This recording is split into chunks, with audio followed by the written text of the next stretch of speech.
Hey, it's Alan, and I just wanted to let you know that you can now listen to the ongoing history of new music early and ad-free on Amazon Music, included with Prime. Keeping up to date with the news cycle is exhausting. So much comes at us from so many different directions that it's impossible to know if we're in the middle of something that's important or not. Everything seems urgent. Everything seems threatening and life-changing. There's precious little time for careful consideration, study, and analysis of what's going on. Keeping up with technology and its effect on society is another big challenge.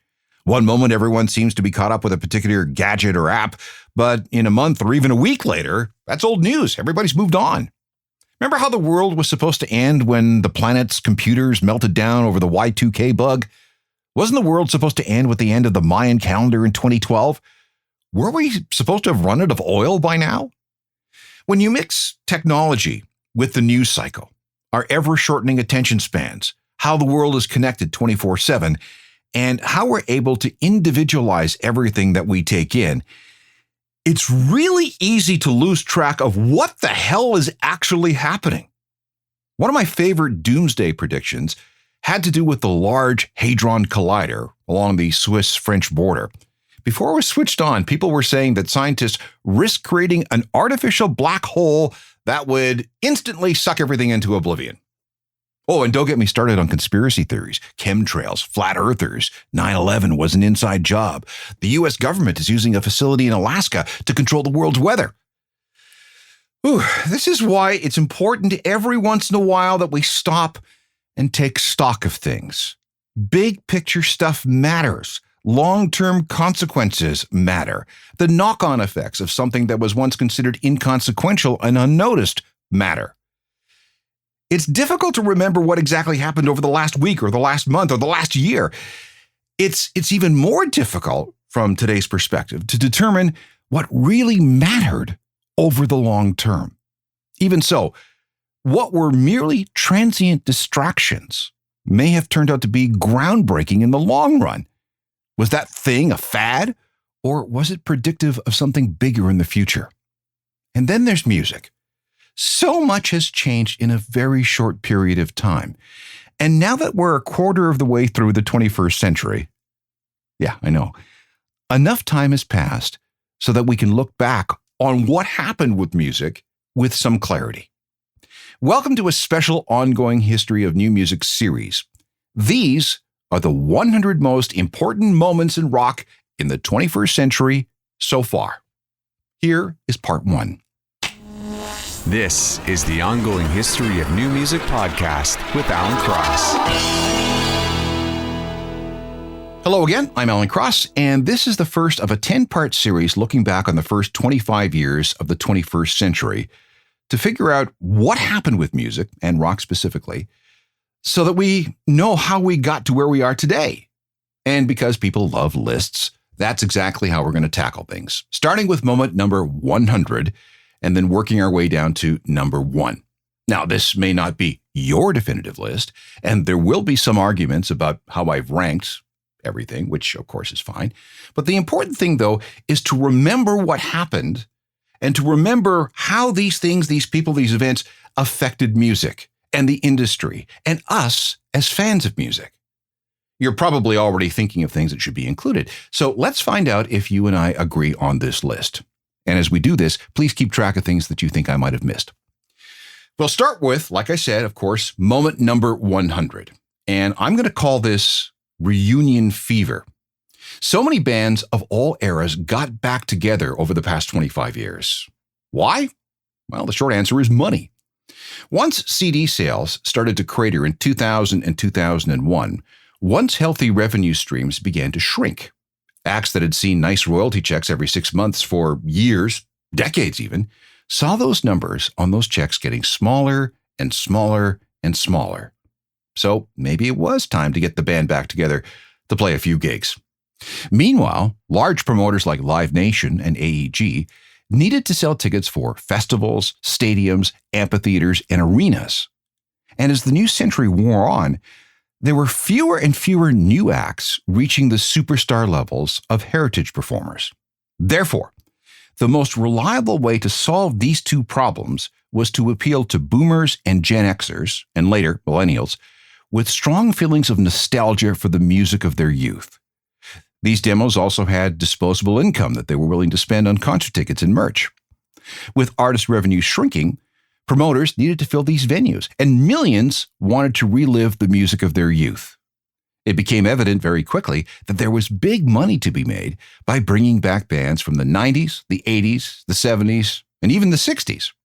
Soundgarden, a band that had a bad breakup in 1997, put all their differences aside in 2010 and continued to record and perform until Chris Cornell died in 2017. Blink-182 eventually sorted things out.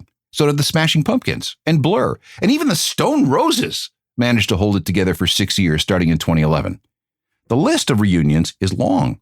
The Stooges, Faith No More, The Verve, The Pixies, My Bloody Valentine, The Cars, Pulp, My Chemical Romance, The Go-Go's, Fall Out Boy, The Replacements, No Doubt, Black Sabbath, Fleetwood Mac, Genesis, Guns N' Roses, AC/DC, The Who, and of course, The Rolling Stones.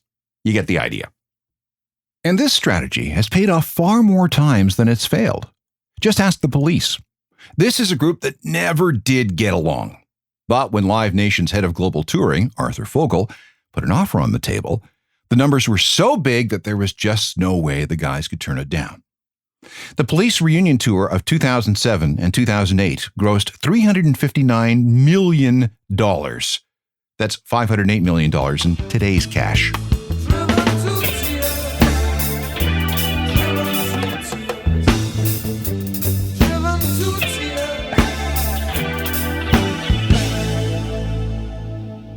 We'll talk more about band reunions and people coming out of retirement as we move further up our list of the top 100 greatest rock moments of the millennium. For number 99, though, I've got Måneskin winning Eurovision in 2021. Now, why would I do this? Well, because after years of the title going to pop bands, Måneskin brought the title home for rock. Not only that, they parlayed their Eurovision win into a global career. The thing about Eurovision is that it's largely ignored by countries that don't participate. And with pop bands or really weird entities somehow coming out on top, much of the world wasn't interested in the winner, usually, let alone everything that goes into the competition. But then Italy's Måneskin appears as part of Eurovision in 2021, giving the country its third ever win. And from there, the group shocked everyone by blowing up all over the world. Reviews for their Teatro d'Era Volume 1 album were great, and radio stations everywhere picked up on singles. Within a couple of months, they had more than 500 million collective streams globally. World tours commenced, and the band continues to have a worldwide following. So, nice one, Måneskin, good Eurovision win, and nice one for the fans of rock. Because I'm the devil who's searching for redemption, and I'm a lawyer who's searching for redemption, and I'm a healer who's searching for redemption. I'm a master who's searching for redemption. Måneskin and I Want to Be Your Slave, their Eurovision win in 2021, which is on my card as the 99th greatest moment in rock of the century so far. For number 98, I'm going to go with all the artists who opposed Donald Trump using their music as part of his campaign rallies. This is a tricky situation that caused a lot of anger. First of all venues that host any kind of public events need a performing rights license. This is a fee that they have to pay on an annual basis, just in case any client plays copyrighted music, live or recorded, as part of their booking. Those fees are then carefully distributed to artists whose music is played in that space. The size of the fee depends on the size of the venue, and that fee may or may not be passed along to the client. And it's a blanket license, meaning that no one has to seek permission to use any particular song.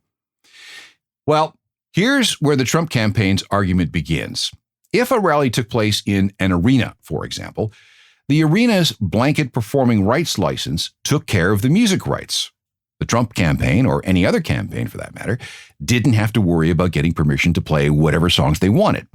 Now, technically, that's largely true. But since we're talking about a political campaign, a lot of artists do not want their music being associated with Trump.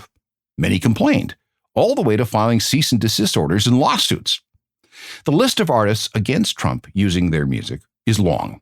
R.E.M., Springsteen, Queen, The Rolling Stones, Adele, Tom Petty, Elton John, Aerosmith, Prince, Isaac Hayes, Leonard Cohen, Panic at the Disco.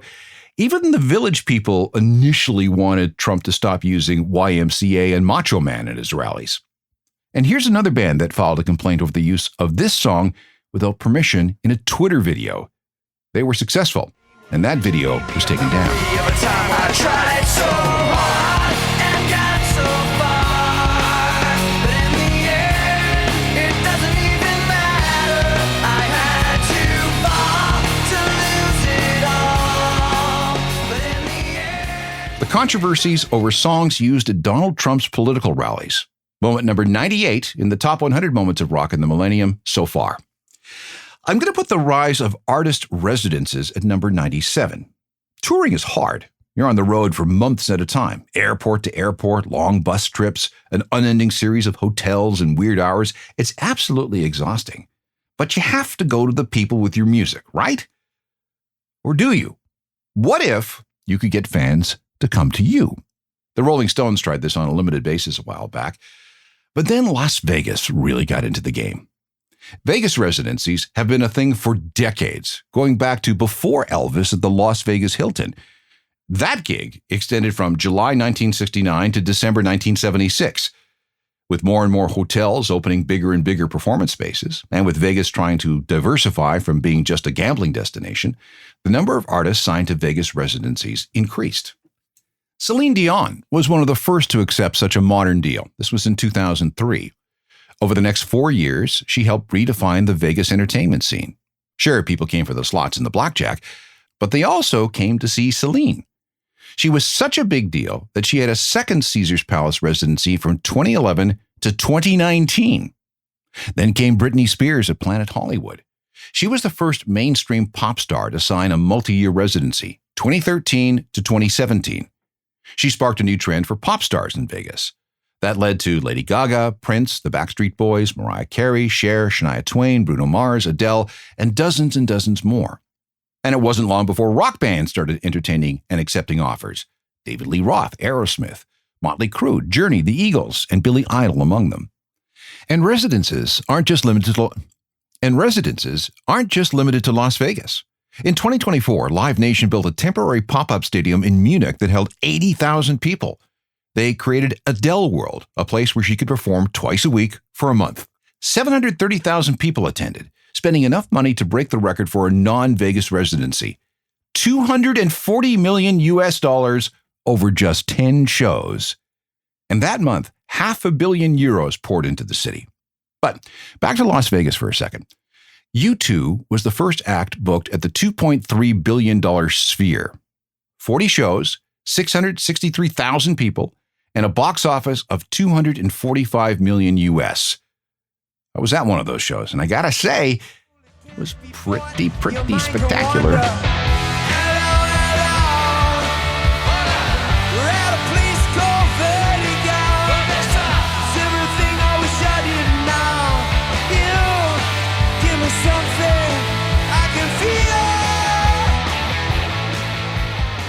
We'll come back to the Sphere a little later on this list, but for now, we'll consider the rise of artist residencies as number 97 of the 100 greatest rock moments of the millennium so far. Speaking of residencies, number 96 involves another one of those. We'll get into it in just a moment. This is part one of a 10-part series that is attempting to recount the 100 greatest moments in rock in the 21st century so far. Number 96 on my bingo card is another residency, and I was lucky enough to attend the very last of these shows. Kate Bush retired from touring in 1979 after releasing 2 albums. She was all of 20 years old. A couple of things contributed to that. First, she found the whole ordeal exhausting. Second, during a warm-up show for that road trip, which was called the Tour of Life, her lighting director was killed in a fall, and that really soured things. Kate would appear on stage a few times over the coming decades, but just as a guest performer. There were no full live shows and no prospects for any. That is, until March 2014, when she announced a 22-show residency at the Apollo Hammersmith in London. It began on August the 26th and ended on October the 1st. Tickets disappeared in minutes. The concerts, promoted under the name Before the Dawn, were presented as multimedia events with elaborate costumes, magicians, dancers, puppets, 3D animation, and more. People flew in from around the world to see a 2-act event, plus encore, featuring 25 songs. Reviews were ecstatic, and fans went home very happy. And since then, nothing. No more live dates from Kate. And there may never be any more. Here's one of the songs recorded live and later released on CD and vinyl. If only could, I'd make a deal with God, and I'd get him to swap our places. Be running up that road, I'd be running up that hill, running up that building. Number 95 on our Top 100 list, Kate Bush and her spectacular residency at the Apollo Hammersmith in 2014. We now move from a triumph to a catastrophe. The 2017 Fyre Festival. This was one of the biggest disasters in the history of concert promotion. Billy McFarland fancied himself to be an entrepreneurial concert promoter. Together with rapper Ja Rule, he conceived the idea of an ultra-exclusive multi-day concert event on a private island in the Bahamas. A 2-weekend festival with VIP packages costing up to, wait for it, $250,000. Big artists, gourmet food, open bars, luxury accommodation, private beaches, yachts. And it all looked legit, especially when internet influencers like Kendall Jenner, Emily Ratajkowski, and Bella Hadid posted about it. But when everybody arrived on April 28, 2017, they realized they'd been took. There were no luxury villas, just disaster relief tents. There was no gourmet food, just sandwiches. There were no big recreational facilities. In fact, there was nothing. And all those big-name artists? No shows. They got wind of how bad this was going to be and refused to show up. Those who did make the trip, about 5,000 people, were stranded on the island when return flights were canceled without notice. No proper food, no proper water, no proper accommodations. The reaction was, predictably, swift. The media jumped all over the Fyre Festival, and McFarland in particular. There were lawsuits and investigations, and McFarland was arrested, convicted of wire fraud, and sentenced to 6 years in jail. Today, the Fyre Festival is considered to be an example of how internet influence culture can be empty and phony. It's also a cautionary tale that involved deceptive marketing. Like I said, Blink-182 was initially booked, but just a couple of days, hours really, before the festival was supposed to start, they told fans on Twitter that they were pulling out. Here's what they said. Regrettably, and after much careful and difficult consideration, we want to let you know that we won't be performing at Fyre Fest in the Bahamas. We're not confident that we would have what we need to give you the quality of performances we always give fans. Translation, they weren't sure if they were going to be paid and if their basic production needs for staging, sound, and lights would be adequate. So, good move, guys.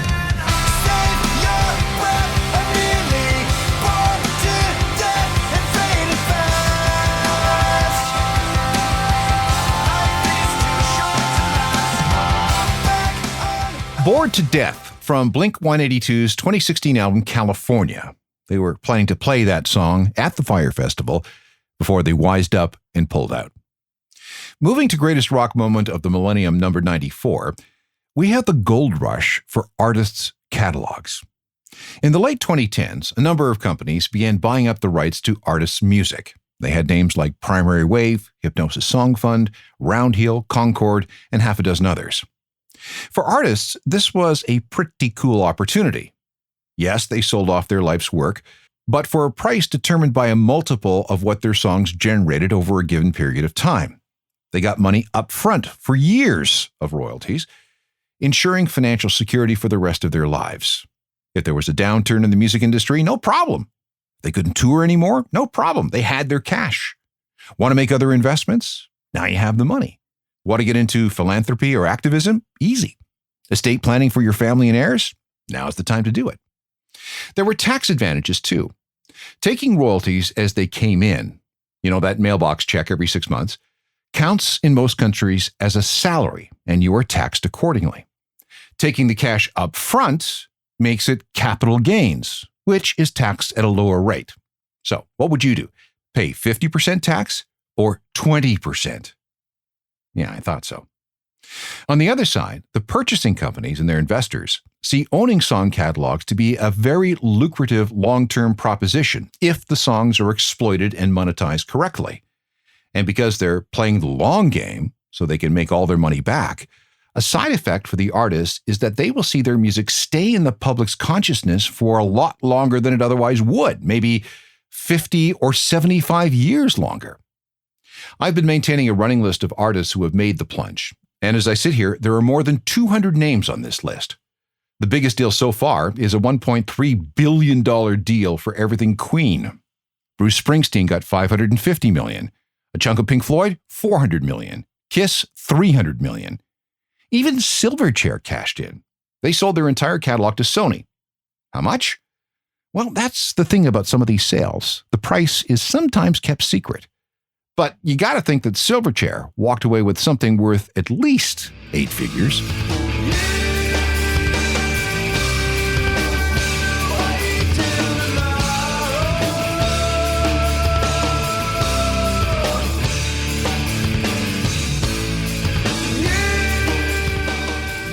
Silverchair, just one of the hundreds of artists who have decided to sell their song catalogs in exchange for big bucks and financial security. In a moment, number 93 on our list of the greatest rock moments of the millennium so far, and it's all fake. Who says that performers have to be flesh and blood? We're up to number 93 on our list of the most important moments in rock so far this century. The roots of holograms, or something close to them, goes all the way back to the late 19th century with an illusion called Pepper's Ghost, a relatively easy thing to do using glass and lights.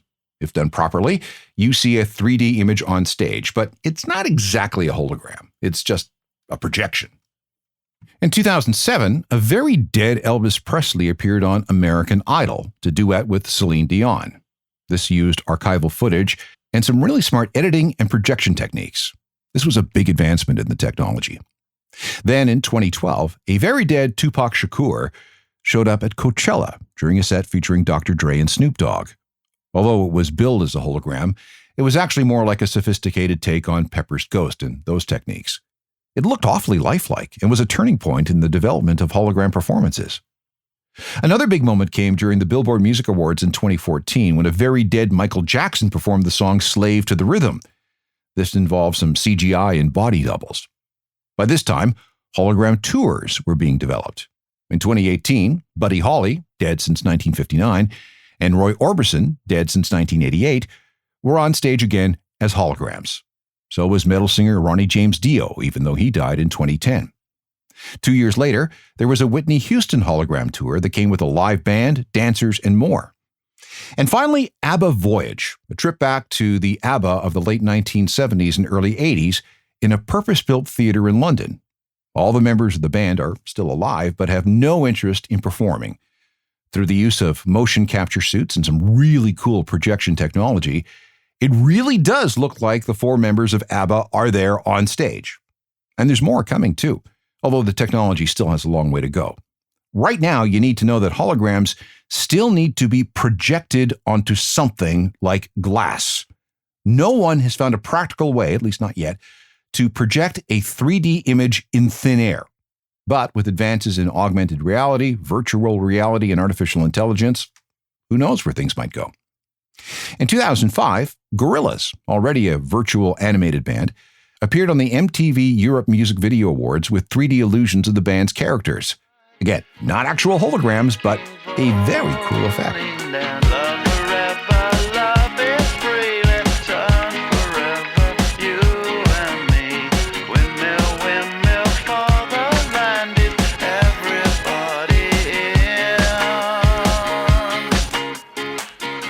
For moment number 92 on our list, let's go back to 2000.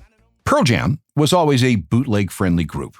Eddie Vedder remembers sneaking in recorders into shows when he was a kid, just so he could relive the concert experience over and over again at home. So when Pearl Jam got big, they made it a policy that if fans wanted to record their shows, then go with God. In 2000, they decided to take things one step further. They released a series of official bootlegs, all recorded at the soundboard on tour. The audio was high quality and the CDs were affordable. The first series was launched during the binaural tour. The first gig to be made available this week was a show in Lisbon on May 23, 2000. 72 shows were recorded in North America and Europe, packaged in a plain cardboard sleeve, and sold as double-disc CDs in regular stores. Later, they also became available as digital downloads. They did it again in 2003. 73 shows from Canada, the US, Australia, and Japan. In 2005, there were 8 official bootlegs from a Canadian tour. The following year, 50 shows were released. More came in 2008 and 2009. The Backspacer tour in 2010 had its own bootlegs, and so it continued for 2011, 2012, 2013, 2014, 2018, and 2022. So, how many of these official bootlegs exist? I think somewhere north of 200, with close to 6,000 songs performed live. I've got a bunch of them in my collection, but nowhere near all of them. Here's a sample of a show recorded in Montreal on October 4th, 2000.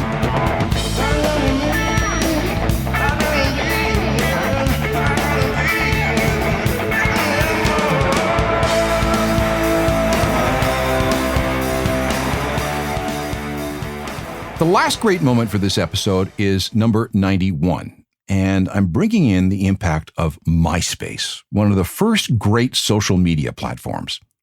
Myspace went online in 2003, founded by Tom Anderson and Krista Wolf. At first, it was conceived as a place where people could create online profiles, connect with friends, share photos, and generally hang out together online. Users eventually steered much of the platform toward music. This was pretty radical. For the first time, artists could interact directly with fans without the need for radio, video channels, music magazines, record labels, publicists, or anything else. Meanwhile, fans could communicate back to the artists. And the result was a far more intimate relationship than anything that had come before. It was like an always-on fan club meeting. Artists big and small started loading music to their Myspace pages, completely circumventing the old ways. Songs could be streamed, a crazy thing at the time. Users could see play counts, which was a great way for artists to determine which of their songs were the most popular. Meanwhile, users browsed through what seemed like an endless library of artists and songs. They traded recommendations and made lists of their favorites. Communities were built, artist to fan and fan to fan. Things could go viral. Fans could become influencers. Before long, we had something called Myspace artists, a distinctive set of styles that involved pop punk, emo, and indie acts. Artists started to launch careers by doing Myspace right. One act that figured things out very early was Arctic Monkeys. Against all conventional wisdom, they started uploading all their music onto Myspace. Anyone could listen to anything for free, and early fans were encouraged to share the music with anyone they wished. And it worked. Arctic Monkeys went viral on Myspace. Gigs started selling out fast. More and more people talked about them. And it wasn't long before record labels started calling and a bidding war broke out. By the time they signed with Domino Records, the band had a massive online following thanks to Myspace. And when their debut album, Whatever People Say I Am, That's What I'm Not, came out in 2006, it became the fastest-selling debut album in the history of the UK, even though all the songs on the album had already been released online. Here's a demo version of the song that became one of their first big hits. This is what people heard on Myspace in 2006.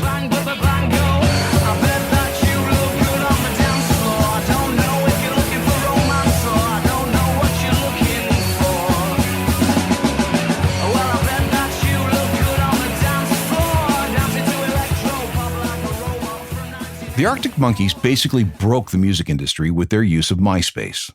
The platform itself helped transition the internet and created the foundations for modern social networking.